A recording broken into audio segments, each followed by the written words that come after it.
Hey folks, Vector Potential here. I have a keyless lock from C-Studio.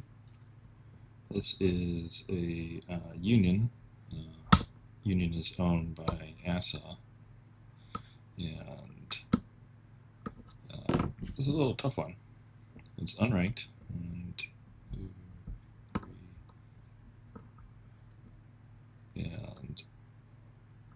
if it were to be ranked, I think this would be a nice solid blue belt.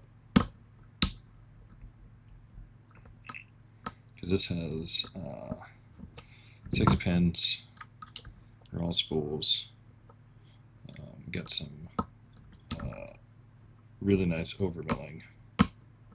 It's a little more obnoxious than the Yale overmilling. Not so much in making you run around and tap everything, but it interacts really well with the spool key pins.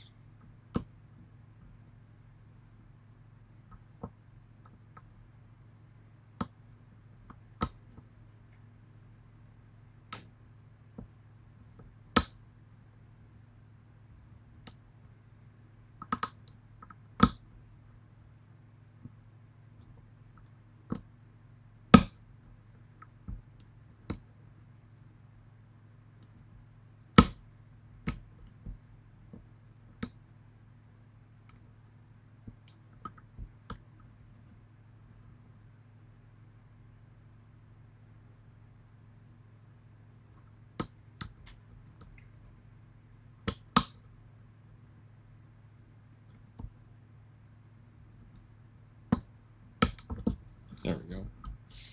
Alright, now let's not do what I did just a few minutes ago in another video attempt where I reset the core because I forgot I don't have a key. Alright, so let me get some focus here for you. Focus. Okay. So we are going to pop this off.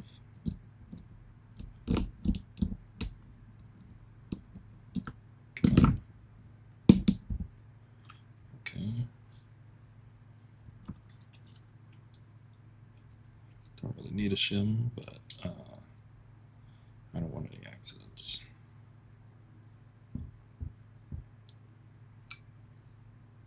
Okay. Where's the top of the keyway? Right there. Okay. So, if you notice, I still got the driver down there in pin 6. That's a max lift. This has a max lift on 1, 4, and 6.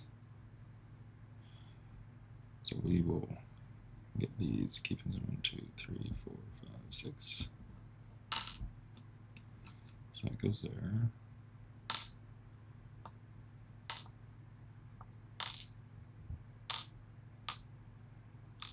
So nothing special with the key pins. What I want to show you guys is that is some deep overmilling. It is not countermilling, so if we take our pick and go up, it doesn't catch, but there's definitely a lip right there. So if we grab the spool right here, watch this. So the whole spool head fits in that overmilling, which really makes it bite even harder. So that's neat.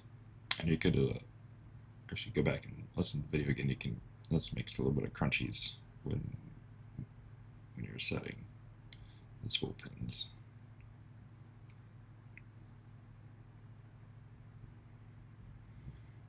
Alright, so there's that. Let's get the rest of the pins out. Alright, we will start from the back. There we go. I'm just going to get a spring right here, because I have Tempted not to pick that pin 6. Right. There's another spool.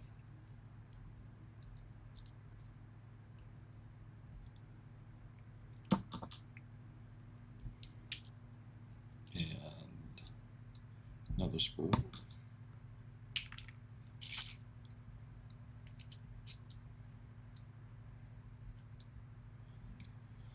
And if you're new to lock sport and looking at getting some of these higher belt rankings, understanding that you can flip the lock around like I just did, so that way you can get a better view of pins. See, there's another spool.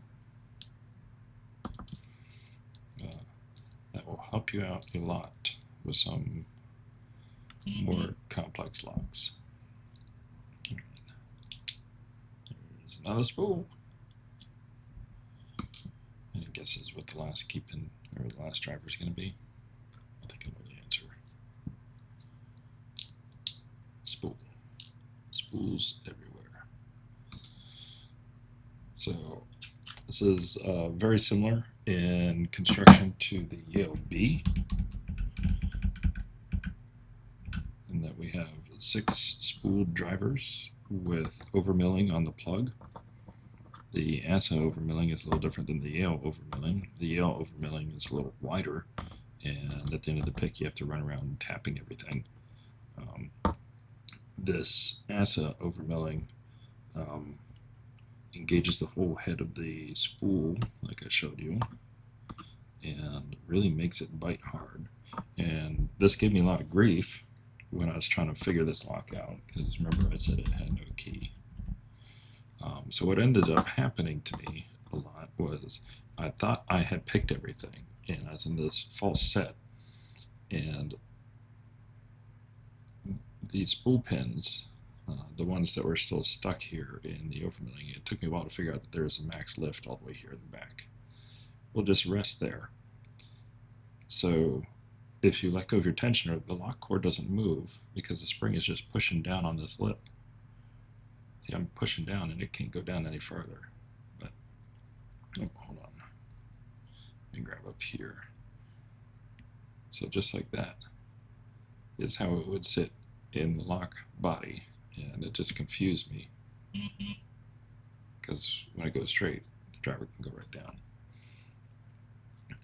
Anyway, once I pulled my head out of my nether regions and got a good night's sleep, we were able to figure it out.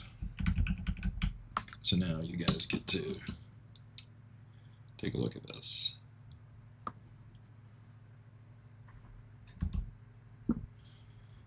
So that's the 6-pin union. I think they have other models that have barrels and barrel milling, and there's another model that has the pin-in-pin anti-bump nonsense and other stuff. So really neat. Anyway, thanks for watching, guys.